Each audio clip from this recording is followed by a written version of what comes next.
Hello बच्चों, कैसे हो आप लोग। आई होप आप लोग मस्त होंगे। जैसा कि पिछले क्लास में हमने भारत में मुगल साम्राज्य की जो नींव बाबर ने रखी थी उसके बारे में विस्तार पूर्वक पढ़ा, और आज हम लोग हुमायूं के बारे में पढ़ेंगे। उससे पहले आप लोगों के लिए एक सरप्राइज है कि हमारे excellence arts classes and competition class की ओर से एक स्टूडेंट जो है अपने यूट्यूब चैनल पर 1 लाख सब्सक्राइबर पूरा करने के बाद सिल्वर प्ले बटन अचीव किया है। उनको धन्यवाद। और अगर इस सिल्वर प्ले बटन का अगर अनबॉक्सिंग वीडियो आप देखना चाहते हैं तो हमारे चैनल को सब्सक्राइब करें, वीडियो को लाइक करें और वीडियो को ज़्यादा से ज़्यादा अपने दोस्तों के पास शेयर करें। आज का हमारा टॉपिक है हुमायूं। लेकिन हुमायूं की जानकारी प्राप्त करने से पहले हम आप लोगों को बाबर के बारे में कुछ बातें बता देना चाहते हैं। बाबर जो है कुल मिला के 11 शादी किया था, जिनके 20 बच्चे थे। और ये जो 20 बच्चे थे उनमें से मुख्य रूप से 5 बच्चों का जिक्र आज हम लोग करेंगे, जिसमें सबसे पहले नाम आता है हुमायूं, कामरान, अस्करी, हिंदाल और गुलबदन बेगम जो उनकी पुत्री थी। तो बाबर की मुख्यतः ये जो संतान 4 पुत्र और 1 पुत्री का दिया हुआ है, इसी के बारे में हम लोग विस्तार पूर्वक पढ़ेंगे। सबसे पहले आता है हुमायूं। और कल के वीडियो में हमने आपसे एक प्रश्न पूछा था जिसमें हु एम आई यू से रिलेटेड कौन सा मुगल शासक था, जिसका बहुत सारे बच्चों ने सही जवाब दिया था हुमायूं। और हुमायूं जो है वह उनकी माता का नाम जो था वो माहम बेगम, और महम बेगम भी कहा जाता है, माहिम बेगम भी कहा जाता है। और आपको बता दें कि हु एम आई यू कहने का मतलब क्या कि मैं कौन हूं तुम्हारा, ठीक है। और माता का नाम भी उससे रिलेटेड ही है। माँ तो आता है, और मुस्लिम लोगों में अम्मी कहा जाता है, हिंदू में माँ भी बोलते हैं और सब लोग माँ भी यूज करते हैं। तो इनका नाम में भी आ रहा है माँ, और हिम मतलब एक बर्फ भी होता है, तो माहिम भी बोल दीजिए या माहम बोलिए, और कहीं कहीं पर आपको महम भी लिखा हुआ मिलेगा। तो याद रखिएगा कि हुमायूं की जो माँ थी उनका नाम जो है माहिम बेगम या माहम बेगम भी कह सकते हैं। उसके बाद उसका जो ये हुमायूं जो है सबसे बड़ा पुत्र था। उसके बाद था कामरान। और कामरान और अस्करी, ये 2 भाई थे, कामरान और अस्करी। और ये दोनों की जो माँ थी वह थी गुलरुख बेगम। गुलरुख बेगम जो थी, इसके 2 संतान हैं, एक है कामरान और दूसरा का नाम है अस्करी। उसके बाद आता है तीसरा हिंदाल, ये चौथा पुत्र है। पहला हुमायूं, दूसरा कामरान, तीसरा अस्करी और चौथा पुत्र है हिंदाल। अब हिंदाल की जो माँ थी उनका नाम था दिलदार बेगम। और दिलदार बेगम की 2 संतान का यहाँ पर चर्चा किया गया है। तो एक हिंदाल नाम है, दिलदार बेगम के 1 पुत्र और 1 पुत्री का चर्चा है, जिसमें एक का नाम है हिंदाल और दूसरा एक पुत्री है, उसका नाम है गुलबदन बेगम। तो इस प्रकार आपको बाबर की ये 4 पुत्र और 1 पुत्री गुलबदन बेगम जो है, इसका नाम आप लोगों को उम्मीद है कि अच्छे से याद हो गए होंगे। दूसरी बात, इनकी ये जो हम हुमायूं, कामरान, अस्करी, हिंदाल और गुलबदन बेगम के बारे में बताएं, उनकी माँ का भी नाम आप लोग याद रख लीजिएगा कि माहिम बेगम का 4 संतानों से था, सब मर गया, सिर्फ हुमायूं बचा था। कामरान की जो माँ थी गुलरुख बेगम थी, इसके भी 2 संतान, कामरान और अस्करी। उसके बाद था हिंदाल और गुलबदन, ये दोनों अपने भाई बहन थे, उनकी माँ का नाम था दिलदार बेगम। उसके बाद हम लोग आज पढ़ेंगे हुमायूं के बारे में। बाबर का सबसे बड़ा पुत्र जो था वह हुमायूं था, और इसके अकॉर्डिंग जो है उत्तराधिकारी के रूप में जो है हुमायूं ही शासक बनेगा। तो हुमायूं का जन्म, उसके बारे में पहले कुछ बातें समझ लेते हैं। हुमायूं का जन्म जो है 6 मार्च 1508 को हुआ था। ये क्वेश्चन ज्यादातर पूछे भी जाते हैं कि हुमायूं का जन्म कब और कहाँ हुआ। तो याद रखिएगा, हुमायूं का जन्म जो हुआ था वह 6 मार्च 1508 में हुआ था। कहाँ हुआ था? तो काबुल में हुआ था। हुमायूं का जन्म जो है काबुल में हुआ था, और अफगानिस्तान, ये काबुल जो है अफगानिस्तान के अंतर्गत आता है, वही हुआ था। जब बाबर की मृत्यु 1530 में हो गई थी, तो 26 दिसंबर 1530 में उसकी मृत्यु हुई थी बाबर का। और 3 दिन बाद, कहीं पे 4 दिन दिया रहता है, कहीं पे 3 दिन दिया रहता है, लेकिन रियल में 29 है। 29 दिसंबर 1530 को हुमायूं जो है उस गद्दी पर बैठा और उस समय उसकी जो उम्र थी वह 23 वर्ष थी। यानी 23 वर्ष की उम्र में 29 दिसंबर 1530 यानी 23 वर्ष की उम्र में जो है हुमायूं आगरा की गद्दी पर बैठा था। और आपको बता दें कि जिस समय में बाबर शासन कर रहा था उस समय अपनी राजधानी वो आगरा बनाया था। और आपको एक और बता दें कि बाबर की मृत्यु भी आगरा में हुई थी और हुमायूं वहीं का शासक जो है 29 दिसंबर 1530 को बना था। अब दिया हुआ है क्या, हुमायूं के द्वारा लड़े गए युद्ध। जैसा कि आप लोगों को इससे पहले बाबर में हम बताए थे कि बाबर अपने जीवन काल में 1526 से लेकर के 1530 तक 4 युद्ध किए थे, जिसमें हम आप लोगों को ट्रिक के माध्यम से बताए थे, पानी पिया, खाना खाया, घर गया और मर गया। ये हम ट्रिक के 3 युद्ध किए थे, चौथा में 30 में मर गया था। उसी तरह हुमायूं ने भी अपने जीवन काल में यहाँ पे मुख्य रूप से 4 युद्ध किए थे और इस 4 युद्ध में 2 युद्ध में इसे हार का सामना करना पड़ा और 2 युद्ध में जीत गया था। अब कैसे, कब, किसके साथ युद्ध किया उसके बारे में ट्रिक के माध्यम से आप लोग ध्यान से सुनेंगे। जैसा कि डे 24, अब यहाँ पर ट्रिक याद रखिएगा, डे 24। कभी कभी आप गाना सुने होंगे ले 500, नहीं, बड़ी ट्रेंड चला हुआ था उस समय, ले 500, लेकिन यहाँ ले 500 नहीं है, यहाँ है डे 24। ठीक है, तो डे 24 याद रखिएगा। और डे 24 का एक एक जो अक्षर है, वर्ण है, उससे आप याद करेंगे तो आसानी से याद हो जाएगा। तो दे आया तो दे से हुआ देवरा, ठीक। और देवरा का युद्ध जो हुआ था इसमें हम हुमायूं का नाम नहीं दिए हैं, क्योंकि टोटल युद्ध तो हुमायूं लड़ा, तो हुमायूं का नाम नहीं दिए। तो याद रखिएगा कि डे 24, तो डे 24 में पहला अक्षर आया दे और दे से देवरा। देवरा का युद्ध जो हुआ था वह 1531 में सबसे पहले युद्ध हुआ था और यह महमूद लोदी के साथ हुआ था। याद रखिएगा कि 1531 में हुमायूं ने जो युद्ध किया वह किसके साथ हुआ, तो महमूद लोदी के साथ हुआ था देवरा में। ठीक है, उस युद्ध का नाम देवरा, याद रखिएगा। दूसरा युद्ध जो था 24 में पहला अक्षर आप ले लीजिएगा तो चौ से चौसा का युद्ध हुआ।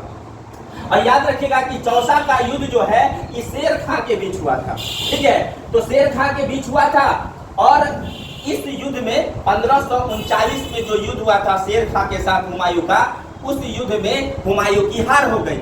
और एक क्वेश्चन और यहाँ पे अच्छा बनता है, आप लोग याद रखिएगा कि जब 1539 यानी चौसा के युद्ध में शेर खां जीत गया तो उस समय में उसने शेर शाह की भी पदवी ग्रहण कर ली थी। आपसे क्वेश्चन होगा कि शेर खां शेर शाह की पदवी कब ग्रहण की, तो आप याद रखिएगा चौसा के युद्ध में 1539 उस समय में शेर शाह की पदवी ग्रहण की थी।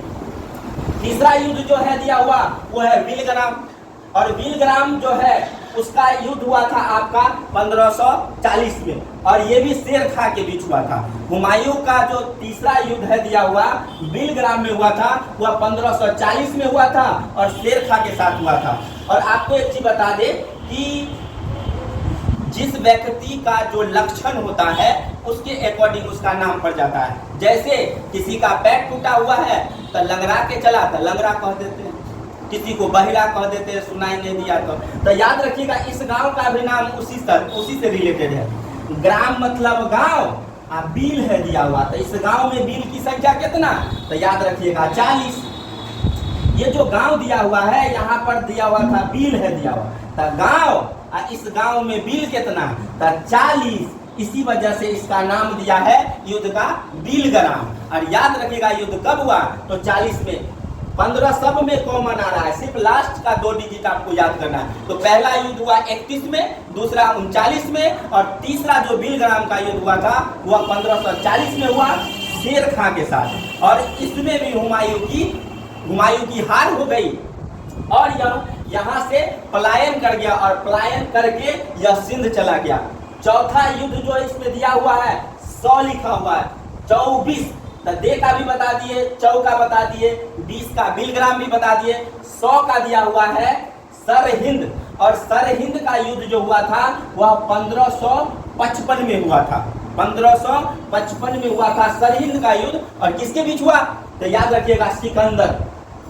ये 1555 में जो युद्ध हुआ था हुमायूं का, वह सिकंदर के साथ हुआ था। और सिकंदर का साथ जो हुआ था तो वह पंजाब का सूरी शासक था। यह सिकंदर पंजाब के सूरी शासक जो इस सिकंदर है, उसी के साथ यह 1555 में युद्ध हुआ था और इसमें हुमायूं की जीत हुई थी।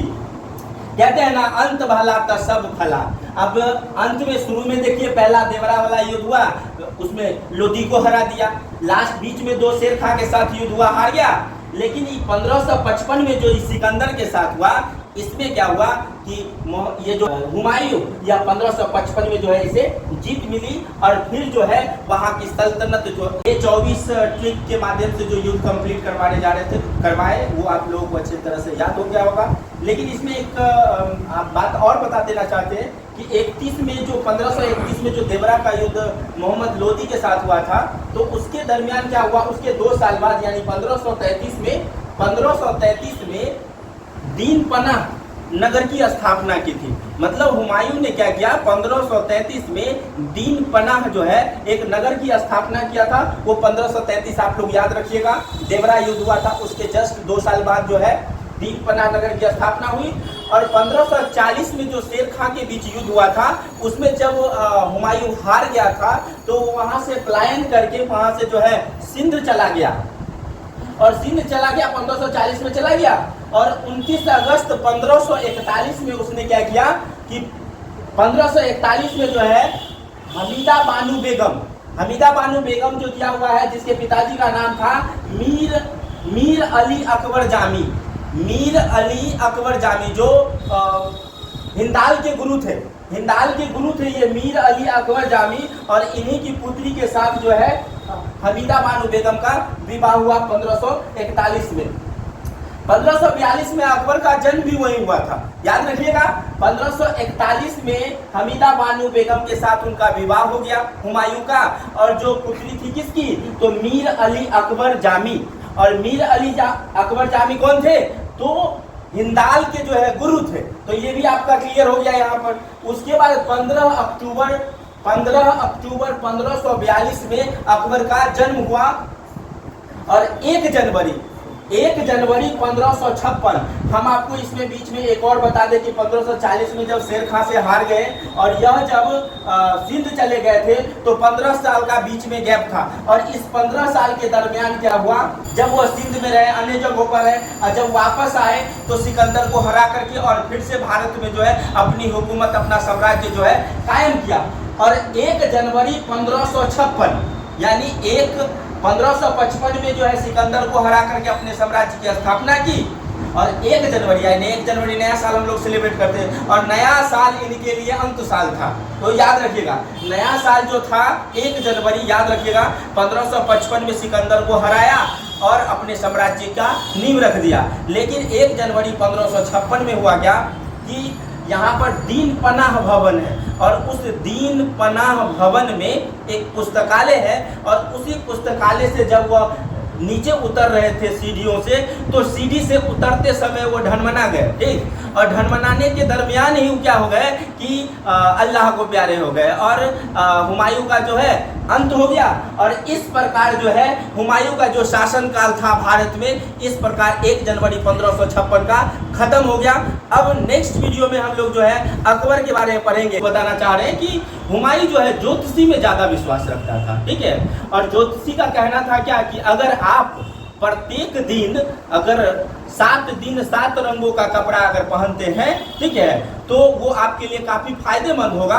और इसीलिए जो है हुमायूं क्या करता था, 7 दिन 7 रंग का कपड़ा पहना जाता था, इसीलिए उसे सतरंगी भी कहा जाता था, ठीक है। एक तो ये हुमायूं के बारे में सतरंगी की बात आ गई। दूसरा, हुमायूं का जो अर्थ होता है उसका मतलब होता है भाग्यशाली। लेकिन भाग्यशाली तो होता है, लेकिन यह इसका जस्ट अपोजिट निकला, क्योंकि हुमायूं अपने जीवन काल में जब भी युद्ध किया या कोई भी कार्य किया तो उसमें उसे हमेशा असफलता ही हासिल हुआ। तो हुमायूं का मतलब होता है भाग्यशाली, लेकिन उसके जीवन में जितने भी कार्य हुए उसके विपरीत कार्य हुआ, ठीक है। उसके बाद बता दें कि 1 जनवरी यानी जो हम लोग नए साल के रूप में मनाते हैं, उस दिन 1556 1 जनवरी 1556 को दीन पनाह भवन, एक दीन पनाह भवन है और वहाँ एक पुस्तकालय, उसी पुस्तकालय से वो सीढ़ियों से नीचे उतर रहे थे और नीचे सीढ़ी से उतरते समय वो ढनमना गए और ढनमनाने के बाद जो है अल्लाह को प्यारे हो गए। इस प्रकार हुमायूं का अंत हो गया। अब आप लोगों के लिए 2 क्वेश्चन जो है, 2 क्वेश्चन हम दे रहे हैं, उस दो है जिसका आंसर जो है आप लोग कमेंट बॉक्स में लिख करके बताइएगा। अब आप लोगों के लिए 2 क्वेश्चन जो है दे दिए हैं, इसका जो है आंसर आप लोग कमेंट बॉक्स में इसका आंसर बताएंगे। यह क्वेश्चन इस प्रकार है, पहला, हुमायूं ने दीन पनाह नगर की स्थापना किस नदी पर की? तो दीन पनाह नगर जो है हुमायूं ने निर्माण किया था 1533 में और किस नदी पर किया था, ये आपका आंसर कमेंट बॉक्स में लिखना है। दूसरा क्वेश्चन है, अकबर का जन्म हुआ था 1542 में और अकबर के बचपन का क्या नाम था? इसका आंसर अगर आपको मालूम है तो कमेंट बॉक्स में लिखकर सेंड करें। धन्यवाद।